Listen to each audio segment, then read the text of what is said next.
Today we're checking out Chasca, and as always I won't simply read you her kit, but instead try to give you a few insight on this very unique character. Chasca sounds like a mix of Wanderer and Novilet. She has very similar mobility to Wanderer, but her actual gameplay includes casting charge attacks in a similar fashion to Novilet. But even with those close similarities, she has a very intricate and unique kit. She is an anemo bow damage dealer, and like most Antlan characters, the skill is her Night Soul Blessing, with the ability to, well, fly around on a giant gun. In this mode, her normal and charge attacks deal anemo damage, and she gets some interruption resistance. You generally would ignore the normal attacks however, and use her charge attack, which is the main focus of her kit. And here we have to explain a very simple but important concept. PHEC or PHEC is an abbreviation for the elements that anemo can react with. So Pyro, Hydro, Electro and Cryo. I will use this term often. Chasca, while holding her charge attack, will mark enemies and charge up to 6 bullets. As a baseline, they would simply deal anemo damage. However, having PHEC party members will convert the elements of up to 3 of these bullets. Party members that are anemo, danger or geo won't affect it. This is a similar mechanic to Shilonen's source samples. And thanks to her Ascension 1 passive, one more bullet will randomly convert to one of each different PHEC party member. Okay, so let's make a few examples to make it simple to understand. I actually made a chart to remove any doubt. If you have 1 Hydro and 2 Pyro units in the team, then 1 bullet will always be Hydro, 2 Pyro, and then you have a 67% chance of getting 1 extra between Pyro or Hydro. If you have 3 different PHEC units, then you will get 3 different bullets and you are guaranteed to get a 4th random one. If you instead have 3 Pyro units, for example, then 3 Pyro bullets and a minor chance of a 4th Pyro one. And here's maybe the most important detail about all of this. The scaling of bullets that undergo an elemental conversion is more than 3 times the scaling of anemo ones, and her Ascension 1 also buffs her damage depending on how many different PHEC units are in the team. We finally have an anemo character who deals the majority of their damage with other elements, without having to rely on elemental mastery or swirling to do so. If Chasca were to convert her bullets to, let's say, Pyro, she could actually use a Pyro Goblet. And obviously, these big hits could vaporize or melt. Anemo damage and to some extent elemental mastery are stats she won't go for, but we will talk about this in a bit, because there is a strategy to her builds.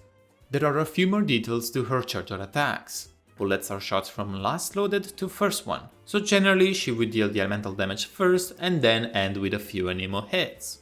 Also, another thing that I noticed is that the order of the conversions, bullet 4, 5 and 6, is totally random, and her Ascension 1 element is also random, and this could be a problem.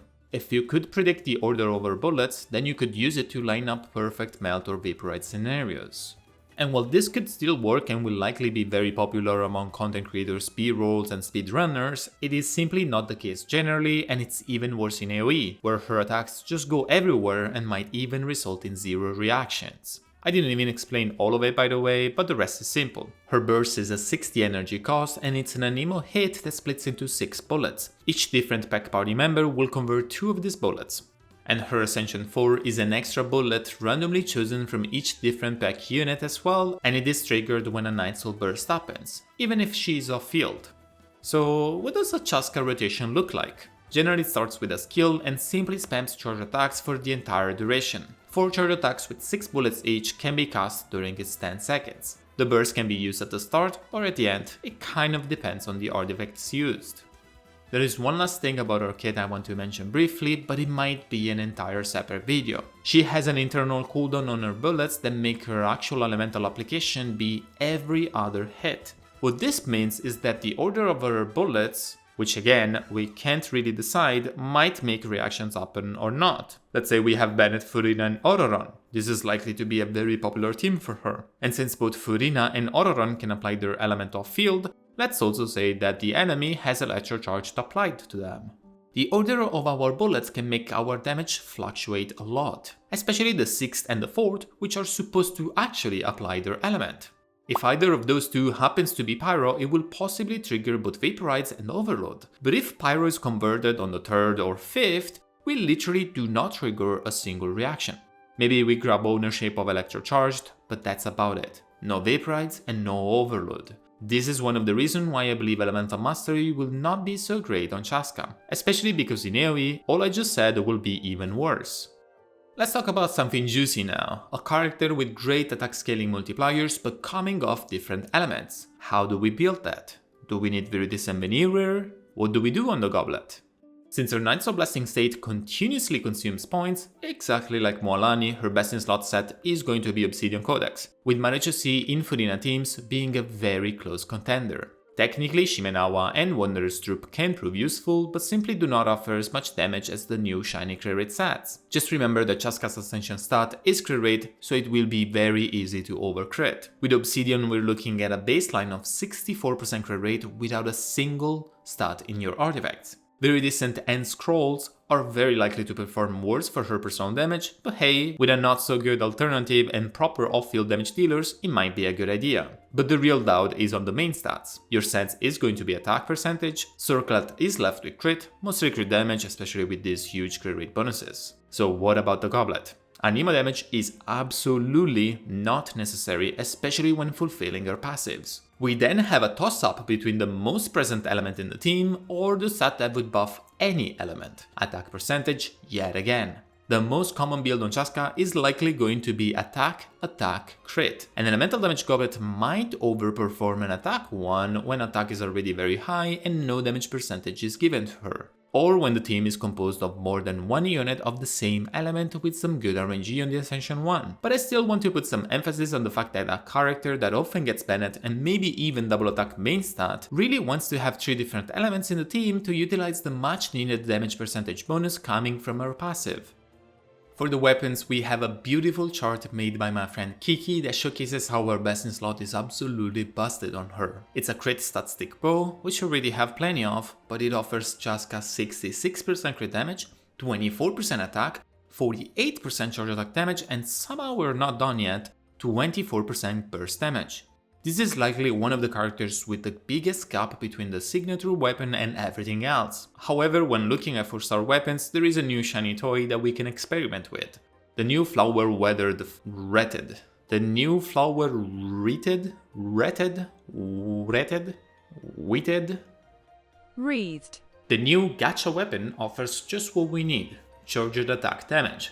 The new Battle Pass weapon does almost the same, and then we also have Song of Stillness and Chainbreaker.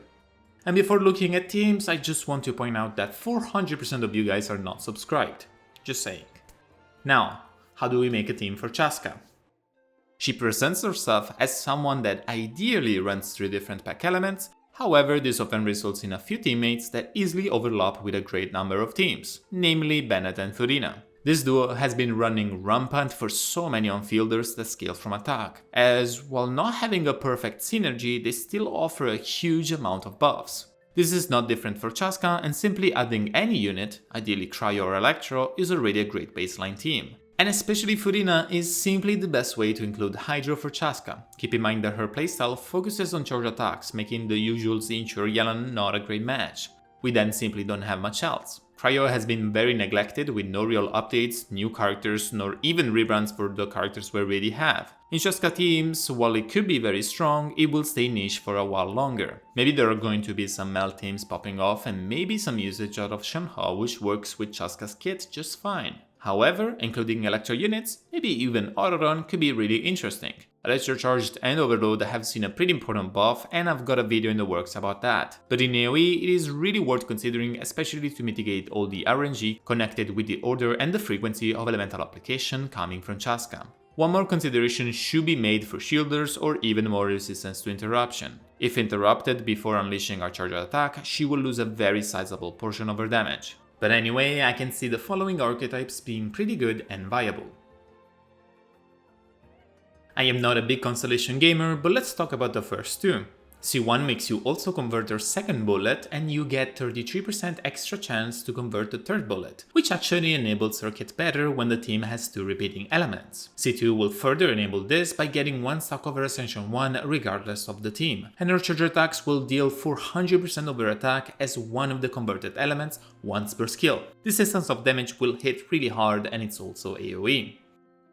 And that was all for my full guide on Chasca. I'm going to 100% make a second video on her, my usual 7 advanced tips series, where I will showcase any detail or particular tech that I discover. So stay tuned for that, like and sub if you enjoyed my content and want to see more of it. See you in the next video.